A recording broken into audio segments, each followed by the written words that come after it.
आपकी एक अजान मुझे सुनाई थी। ओम हूँ अकबर। हाँ, बड़ा ही इंटरेस्टिंग थी, और वो आई थिंक ओम और अल्लाह एक है वाली पॉइंट पर आपने उसको बनाया होगा। जी। एक बार आप जरा सुनाएंगे उसको? अच्छा अच्छा। बड़ी इंटरेस्टिंग है, बड़ी मतलब व्यूअर्स ने अगर नहीं सुनी होगी तो हाँ, सुनकर बड़ा मजा है। मैं उस पे हंस भी रहा था, और मैं बड़ा मतलब एक सोच में भी था, मैंने कहा क्या दिमाग लगाया है। आपने सही कहा। वो जब उन्होंने बयान दिया था, मदनी साहब थे ना हाँ, हमारे, मदनी साहब ने बोला था ये ओम और इसी अल्लाह तरह, एक है। नहीं इसी तरीके से ये लोगों को बेवकूफ बनाते हैं। हम्म। ओम और अल्लाह को एक कर दिया, फिर भविष्य पुराना में मोहम्मद साहब का जिक्र निकाल के लेके आ जाएंगे, फिर वो बाइबल में से मोहम्मद साहब का जिक्र उठा के वो मैच हो रहा नहीं हो रहा वहां वो पे मनु और एडम एक है, आदम एक है। भविष्य पुराना में जो मोहम्मद की बात हो रही है वो एक असुर है।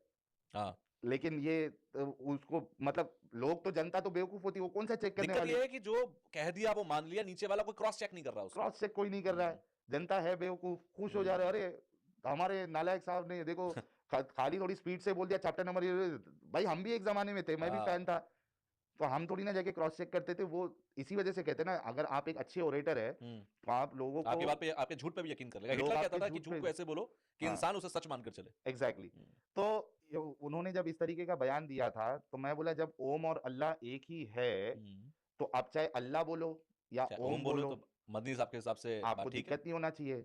तो अगर इतना ही सेक्युलरिज्म का कीड़ा आपके अंदर है, वन साइड, हालांकि सेक्युलरिज्म वन साइडेड होता है, ये तो धोखेबाजी है, लेकिन अगर वाकई में आप अपने आप को सेक्युलर मानते हो तो मस्जिदों में फिर ये वाली अजान दिया करो। तो वो ऐसी थी। अब पता नहीं, मेरा क्योंकि गला जो है बहुत दिन से सही नहीं है, लेकिन मैं ट्राई करता हूँ। ये था, ओम हूँ अकबर, ओम हूँ अकबर, ओम हूँ अकबर, ओम हूँ अकबर,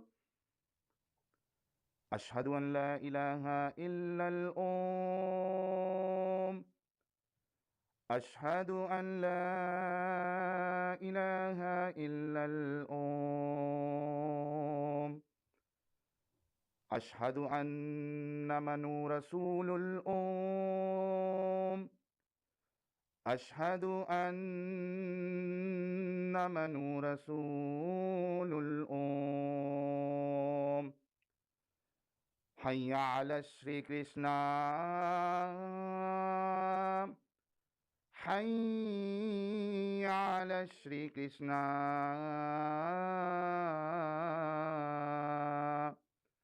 हय्या अला श्री राम, हय्या अला श्री राम। ओम हूँ अकबर, ओम हूँ अकबर, ला इलाहा इल्लल ओम। तो अब ये, इसका मतलब क्या है? ये ओम तो मुझे समझ में आया, ओम हूँ अकबर, हाँ तो ये है क्या? मतलब यही है, जैसा अल्लाह अकबर है, अल्लाह हाँ। सबसे बड़ा, अल्लाह सबसे हाँ, बड़ा, तो इसमें है कि ओम सबसे बड़े, ओम सबसे बड़े। ठीक है, हमने रिप्लेस कर दिया। अब दिक्कत तो होनी नहीं चाहिए, नहीं क्योंकि ओम होनी और अल्लाह चाहिए, एक है। हाँ। अशहदु अन ला इलाहा इल्लल ओम। आपने इसमें रामकृष्ण का भी जिक्र किया, आई हाँ थिंक। बताता हूँ ना। ओके। तो मैं गवाही देता हूँ कि ओम के सिवा कोई पूजनीय लायक नहीं है, कोई इबादत के लायक नहीं है, या ओम के सिवा कोई और खुदा नहीं है। मैं गवाही देता हूँ। उसी तरीके से मैं गवाही देता हूँ कि मनु जो है वो ओम के मैसेंजर है। ठीक है, ठीक क्योंकि है। आदम को आदम और मनु तो एक मनु ही है। कर दिया।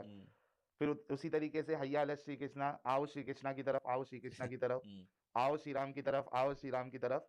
और उसके बाद है कि ओम सबसे बड़े हैं, ओम सबसे बड़े हैं, और ओम के सिवा कोई इबादत के लायक नहीं है, या पूजा के लायक नहीं है, या ओम के सिवा कोई खुदा नहीं है। तो आप बताओ कि इसमें क्या दिक्कत होनी चाहिए सेक्युलर हमारे मुसलमानों को हाँ, और ये मदनी साहब को। फिर तो सब बात आपके हिसाब से ही है। आप ही ने कहा था ओम और अल्लाह एक ही है। चलिए, बड़ी इंटरेस्टिंग आपने ये अजान बनाई थी। मैं